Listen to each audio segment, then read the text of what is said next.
When I was 18, I went back to New York and started studying. I took a part-time job in the textile industry, working in the mailroom, and it was a real drag, man. God, you know, I was commuting from out of town into New York City on the train every morning with all those guys, you know. They all were Dow Jones, and they all wore the same suits and hats, and shaved my head off, and had a little tie, and I'd sit there and think, you know, what am I doing here? So eventually, I was fortunate enough to get a job in a Broadway show, and we went out of town with it. And a guy from CBS Films, I think it was, saw me in it, and came, you know, when the show closed, which was like a couple weeks later, it was a flop.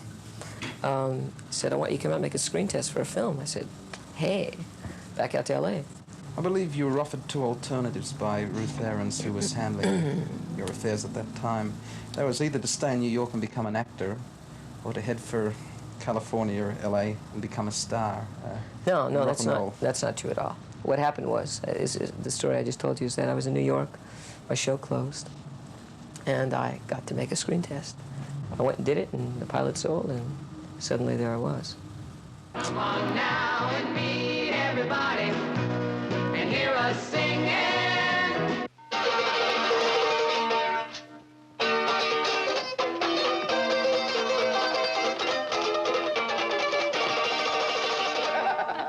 Bet you thought I'd be lousy, didn't you? That was a wild sound. Play some more.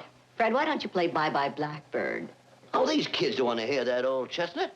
We got to keep up with the times. Who do you think you are, Elvis Preston?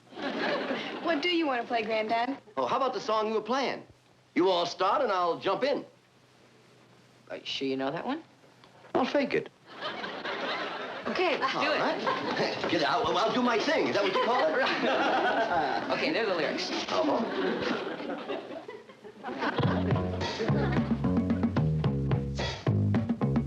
Isn't it time you tell me, am I losing my touch? The hurt you put on me, girl, is more than enough. The records weren't even mentioned when we discussed it originally. And then suddenly they brought a producer in, Wes Farrell, and they started making these records for the pilot. And I said, well, wait a minute, you know, I'm a singer, you know. I can sing. It's just silly for me to sing to somebody else's voice, you know, lip sync to somebody else's voice.